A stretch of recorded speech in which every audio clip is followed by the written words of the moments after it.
ఓవరాల్గా 16,000 కోట్లతో complete DPR తయారు చేసినాం. అందులోనే 3,866 కోట్ల రూపాయలతో 37 ఎస్టీపీల నిర్మాణం పూర్తి చేసింది బీఆర్ఎస్ ప్రభుత్వం.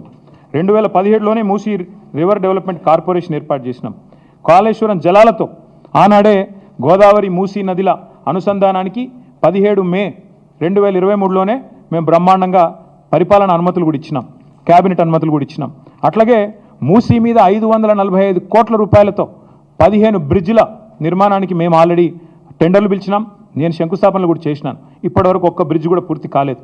మీరు రిబ్బన్లు కట్ చేస్తూ తిరగొచ్చు. ఇవ్వాలి మేము కట్టిన ఇంటర్చేంజ్కి రిబ్బన్ కట్ చేయొచ్చు, ఫలక్నుమా ఆరోబి మీరు కట్ చేయొచ్చు. అట్లాగే మేము కట్టిన రిజర్వాయర్లకి ఇవాళ మీరు పోయి డైలాగులు కొట్టొచ్చు.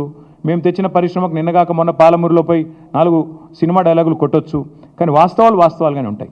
మీరు ఒక్క పరిశ్రమ తేలేదు, ఒక్క ప్రాజెక్టు కట్టలేదు, పైపెచ్చు మూసీ పేరిట మళ్ళొక్కసారి లూటీకి తెరదీస్తున్నారు. అందుకే ముఖ్యమంత్రి గారిని నేను అడిగేది చిత్తశుద్ధితో పనిచేయండి. 16,000 కోట్లతో అయిపోయే మొత్తం ప్రాజెక్టుకి ఎందుకు ఈ అడ్డగోలు కార్యక్రమాలు చేస్తున్నారు? ఎందుకు ప్రజల్ని ఇబ్బంది పెట్టే ప్రయత్నం చేస్తున్నారు? ఆ రోజు సుధీర్ రెడ్డి గారు చైర్మన్గా ఉన్నప్పుడు ఎస్టీపీలు 100% పూర్తి చేశాం 3,866 కోట్లతో. అట్లాగే ఉప్పల్ బగాయత్ దగ్గర ఒక 5 కిలోమీటర్లు మోడల్గా అక్కడ ఆల్రెడీ బ్యూటిఫికేషన్ కూడా పూర్తి చేసినాం. అట్లాగే ఒక్క ఇల్లు కూలగొట్టకుండానే అన్ని ఎస్టీపీలు కూడా పూర్తి చేసినాం. మూసీలో మూటల వేట కోసం మేము ప్రయత్నం చేయలేదు. ఇంజనీర్లను పంపించాం బ్రిడ్జ్లు ఎట్లా ఉండాలి అని చెప్పి. ప్యారిస్కి, లండన్కి, గ్రీస్కి పంపించాం. యూరోప్లో మంచి బ్రిడ్జెస్ ఉన్నాయంటే చూడ్డానికి పంపించినాం.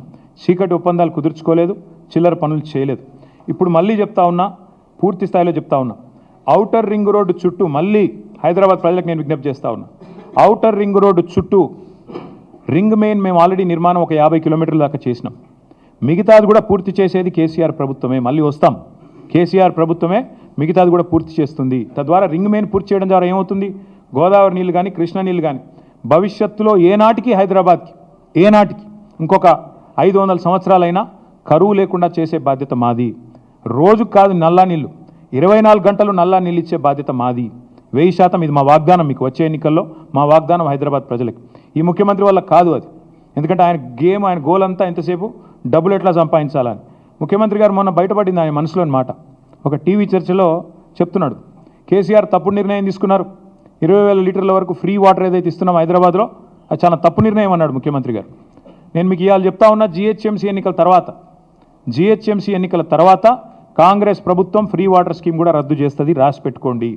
ముఖ్యమంత్రి గారి మనసులో మాట బయటపడ్డది. ఇవాళ మేము సిన్సియర్గా ఏదైతే ప్రయత్నం చేశామో దాన్ని కొనసాగిస్తాం. మీరు ఏదైతే ఇవాళ లూటీకి పాల్పడుతున్నారో దాన్ని కూడా అడ్డుకుంటాం. ఎందుకంటే తప్పకుండా మేము బీజేపీని కూడా అడుగుతున్నాం. మేము అడిగినాము భారతీయ జనతా పార్టీ వాళ్ళని, ఇన్ని స్కాములు జరుగుతుంటే మీరు ఎందుకు మాట్లాడతలేరు అని అడిగినాం. మీరే చెప్తారు ఆర్ఆర్ ట్యాక్స్ అని, మీరే చెప్తారు ఇళ్ళ దోపిడీ అందులో దోపిడీ అని, మరి ఎందుకు విచారణకు ఆదేశిస్తలేరని అడిగినాం. ఇక కారణాలు వాళ్ళే చెప్పాలి. ఒకటి మాత్రం పక్కా, ఇదివరకు ఎట్లయితే హైదరాబాద్ దాహార్తి తీర్చినామో మరి గోదావరి నీళ్ళని తీసుకొచ్చి భవిష్యత్తులో కూడా మళ్ళీ హైదరాబాద్కి న్యాయం చేసేది, రింగ్ మెయిన్ ప్రాజెక్ట్ పూర్తి చేసేది, అల్టిమేట్గా మూసీ ప్రాజెక్ట్ కూడా పూర్తి చేసేది కేసీఆర్ ప్రభుత్వమే. కానీ ఈరోజు జరుగుతున్న దోపిడీ విషయంలో, ఈరోజు జరుగుతున్న ఈ క్రిమినల్ కుంభకోణం విషయంలో రాష్ట్ర ప్రజలు కూడా ఆలోచించాలి. కాళేశ్వరాన్ని బద్నాం చేయాలి, అంచనాలు పెంచాలి, బ్లాక్ లిస్ట్ చేయాల్సిన ఏజెన్సీకి కాంట్రాక్ట్లు అప్పచెప్పాలి. ఎవరి కోసం ఇదంతా? రాష్ట్ర ప్రజలు కూడా ఆలోచించాలని చెప్పి కోరుతూ, తప్పకుండా అవసరమైతే మా పార్టీ తరఫున న్యాయ పోరాటానికి కూడా వెనుకాడం. ఎందుకంటే మా తెలంగాణ భవన్ ఇదివరకే జనతా గ్యారేజ్గా మారిపోయింది. మూసి మొత్తం బాధితులంతా మా కాడికే వచ్చి మొరబెట్టుకున్నారు. ఇప్పటికీ న్యాయ పోరాటం చేస్తూనే ఉన్నాం. భవిష్యత్తులో కూడా ఈ కుంభకోణం మీద కూడా తప్పకుండా మా పార్టీ తరఫున న్యాయ పోరాటం చేస్తామని చెప్పి కూడా మీ అందరికీ తెలియజేస్తూ, మీ అందరికీ థ్యాంక్ యూ.